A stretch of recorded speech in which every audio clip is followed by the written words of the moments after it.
Daf Yomi Tractate Sanhedrin, page 67b, top of the page.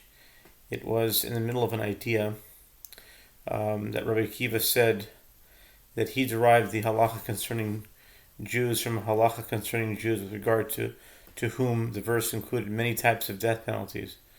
Therefore, the fact that the expression "it shall not live" refers to stoning when stated with regard to Jews is especially significant. But you derive the halacha concerning Jews from a halacha concerning Gentiles, with regard to whom the verse included only one type of death penalty, namely decapitation.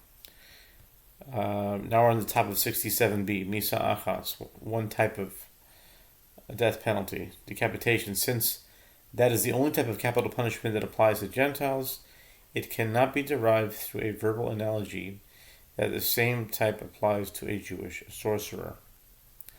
Benazai oimer nemar machshev lo sichaye v'nemar kol shoichavim behem mois yumos smocha inyan loi ma shoichavim behem b'skilo af mechashev b'skilo. The Brisa continues, Benazai says that it is stated, "You shall not allow a witch to live," Exodus 22:17. And it is stated in the following verse, "Whoever lies with an animal shall be put to death," Exodus 22:18. The fact that the Torah juxtaposes this matter to that matter is to teach that just as one who lies with an animal is executed by stoning, see Leviticus chapter 20, so too a warlock is executed by stoning. Amar lo Yehuda v'chi mipnei shesmach lo inyan lo notzi lezeh v'skilo ela oiv v'yidoini bichlal machshefim hayu v'lo miyatu lahakish aleim v'lo melach ma oiv v'yidoini v'skilo machash v'skilo. With regard to this derivation, Rabbi Yehuda said to him, "And because the Torah juxtaposes this matter with that matter, shall we take this person out to be stoned? Should he be sentenced to the most severe type of capital punishment on that basis? Rather, the source is as follows.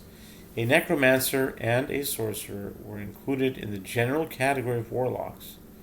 And why were they singled out from the rest, with their prohibition and punishment stated independently? This was done in order to draw an analogy to them and say to you, just as the necromancer and sorcerer are executed by stoning, so too a warlock is executed by stoning." Rabbi Yehuda nami lahavi oiv yidoini shnei ksuvim haboim ke'echad v'chol shnei ksuvim haboim ke'echad ein melamdin. Shnei ksuvin haboim ke'echad ein melamdin. It's a pretty prominent klal in the Shas. Shnei ksuvim haboim ke'echad ein melamdin. Okay. The Gemara asks, according to the opinion of Rabbi Yehuda as well, let the punishment with regard to a necromancer and a sorcerer be considered two verses that come as one, meaning they teach the same matter. Therefore, the halacha of other cases cannot be derived from it, according to the principle that any two verses that come as one do not teach about other cases. In other words, if a halacha is taught with regard to two individual cases in the Torah, the understanding is that this halacha applies only to those cases. Had this halacha applied to all other relevant cases as well, it would not have been necessary for the Torah to teach it twice. The fact that two cases are mentioned indicates that they are the exceptions rather than the rule. Amar of Zechariah. Rabbi Zechariah says, Ada Amra Chasar Yehuda Shnei Ksuvim Haboim Ke'echad Melamdin. Rabbi Zechariah says this means that Rabbi Yehuda holds that two verses that come as one do teach about other cases. Amar Rabbi Yochanan Lama nikra sheman keshafim shemachishin pamalia shelmala. Rabbi Yochanan says, why is sorcery called keshafim? Because it is an acronym for contradicts the heavenly entourage. Pamalia shel mala.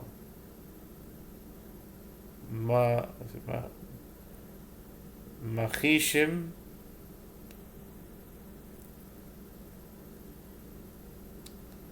she machishim pamalia shel mala.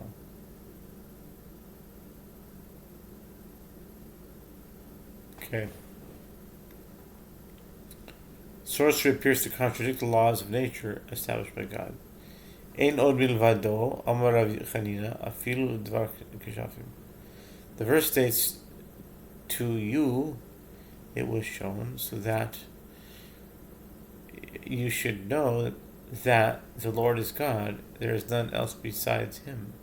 Deuteronomy 4:35, Rabbi Chanina says, this is true even with regard to a matter of sorcery. Sorcery is ineffective against a righteous person.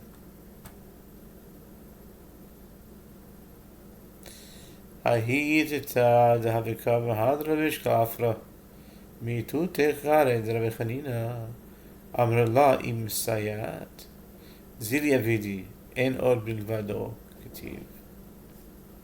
The Gemara relates there was a certain woman who was attempting to take dust from under the feet of Rabbi Chanina in order to perform sorcery on him and harm him. Rabbi Chanina said to her, if you succeed, go and do it. I am not concerned about it, as it is written, there is none else besides him. The Gemara asks, Aini, is that so? V'hamar Rabbi Yochanan lama nikra sheman machshafim shemachishim hamali shemala. Shani Rabbi Chanina did not say.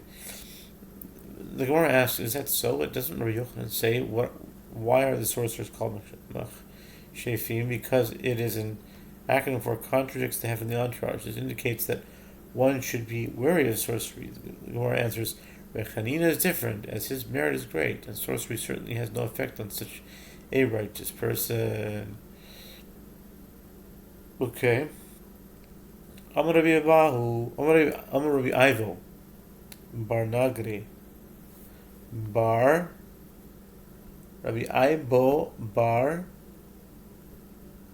Nagare, Amar Rabbi Chia Bar Abba, Bilotehem Elu Maasei Shedim, Bilahatehem Elu Maasei Kishafim, Chenu Omer, Vetalahat Acheref Hamitapechet. Rabbi Ivo Bar Nagri says that Rabbi Chia Bar Abba says that in that verse, that in the verse, and the magicians of Egypt did in that manner with their secret arts, Bilatehem, Exodus 7:22.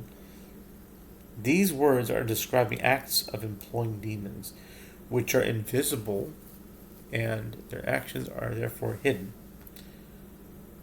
But with regard to the similar term, Bilatehem,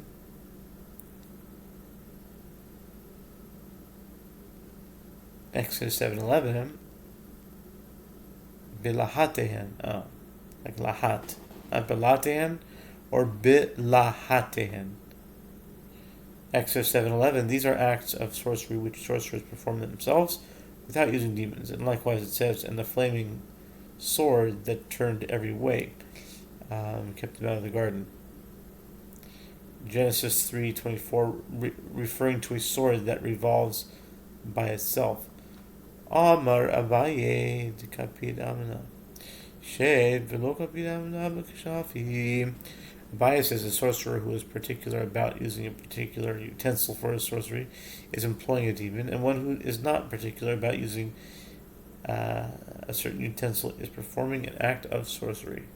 I think we're going to have to pause it here and continue on with Amar Abaye. because I'm beginning to fall asleep. Okay, continuing right along here. Amar Abaye. Abaye says the halachot. Okay.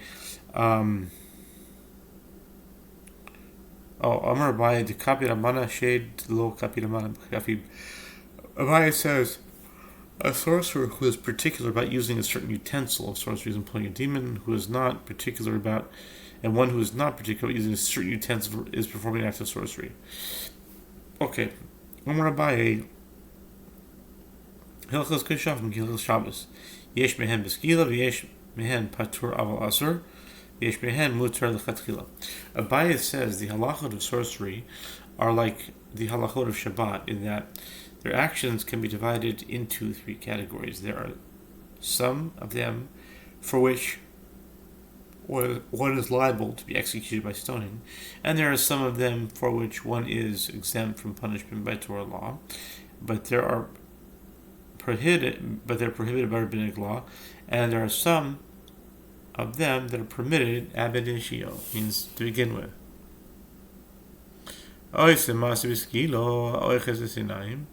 Patrav Asr, Mutu Chatchila, Kedra Chanina Veroesha, Kol Malay Shabta Havo Aske Behilchas Yitzira, Umibra Yelahu Igla Tilda, Vachlole. Abai elaborates, one who performs a real act of sorcery is liable to be executed by stoning. One who deceives the eyes is exempt from punishment, but it is prohibited for him to do so. What is permitted ab initio is to act like Rav Chanina and Rav Oshia. Every Shabbat Eve, they would engage in the study of the halach, the Yetzira, basically Sofer Yetzira, Hilchas Yetzira, the halachas of creation, and a third-born calf would be created for them, and they would eat it in honor of Shabbat. I wonder why a third-born calf, Igla Tilta, a third-born calf would be created for them, and they would eat it in honor of Shabbat. Amar Rav Ashi Chazin le'lavu dekarna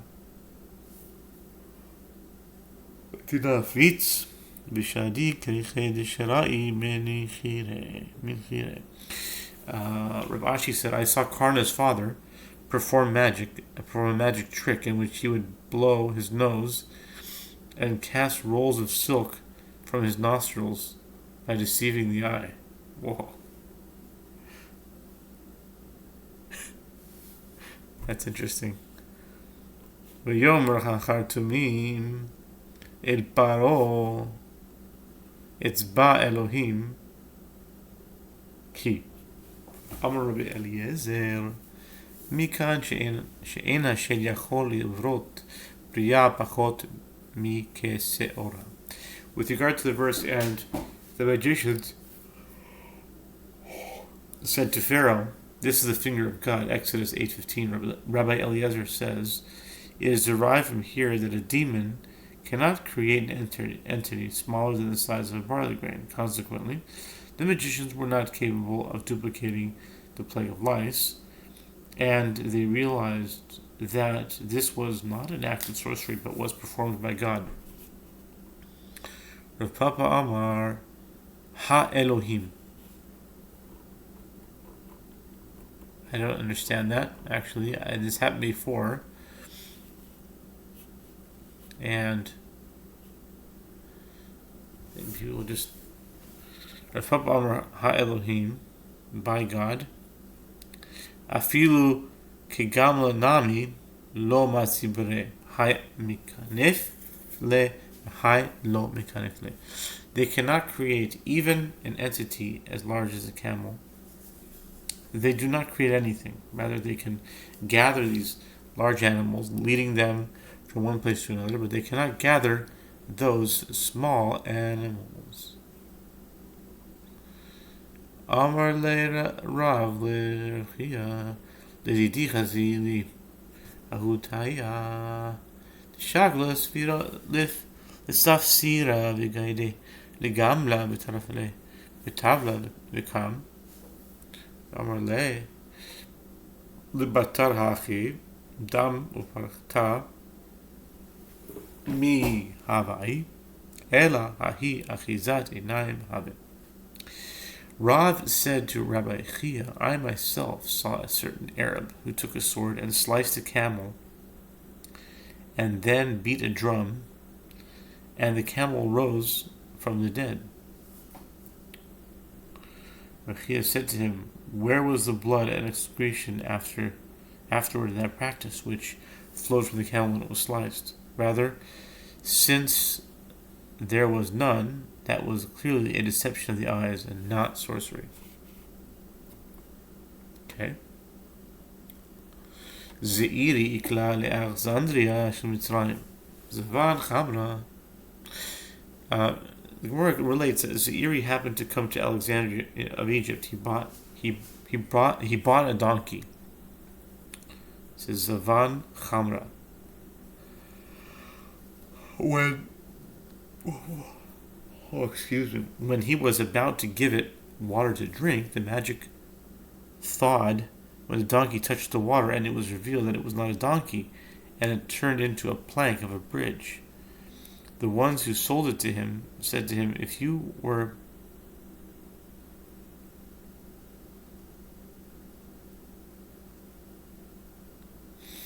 not Ze'iri, a distinguished person, we would not refund you the money for the donkey.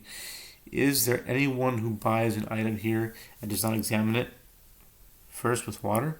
Since sorcery was widespread there, anyone who bought an item examined it in order to find out if it was affected by sorcery, and if one did not examine an acquired item by exposing it to water, it turned out to be another spell, so he suffered the loss.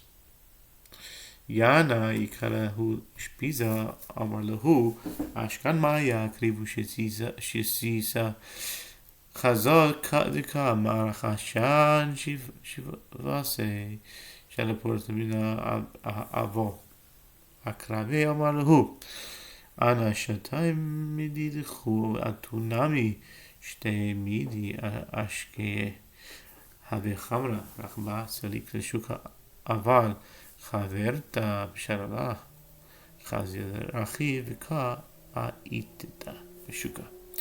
The Gemara relates a man named Yanai arrived at a certain inn. He said to the innkeepers, give me water to drink.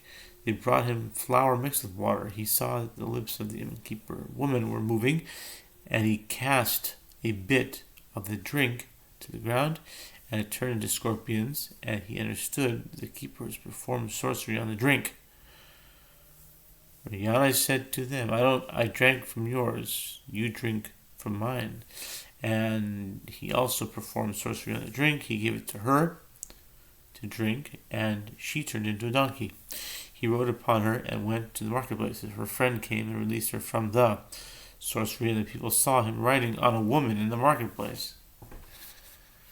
V'ta'al hatzvardea v'tachas es Mitzrayim. Amar Rabbi Elazar tzvardea achat haita. Ashritza mil'a et kol Mitzrayim. It is stated with regards to the place in Egypt, and the frog came up and covered the land of Egypt. Noting that the term the frog is written singular, Rabbi Eliezer says at first it was one frog. It spawned and filled the entire land of Egypt with frogs. Ketanai. Rabbi Kiva Omer Tzveria Achas Haizem Mila Kol Haaretz Mitzrayim Rabbi Elazar ben Azariah Akiva Ma Lecha Etzel Haggadah Kare Midabrosecha Lech Etzel Nigayim Be'onos. Sifardea Achas Haisa Sharka Lahem Hein Ba'u.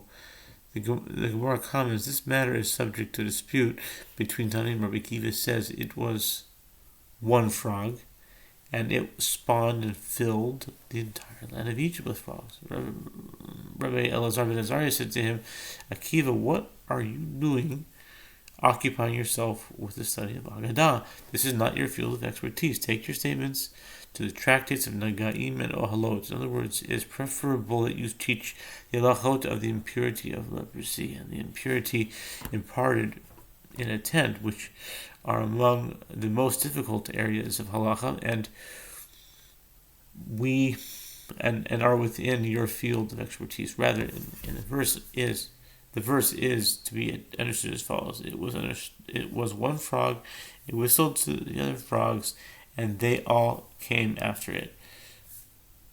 Rabbi Akiva in the Mishnah, Rabbi Akiva says that at the time of the Rabbi Yehoshua, and in the Mishnah, Rabbi Akiva says in the time of Rabbi Yehoshua that two people can each gather cucumbers by sorcery, one of whom is exempt, as he merely deceives the eyes, and one of them is liable, as he performs real sorcery.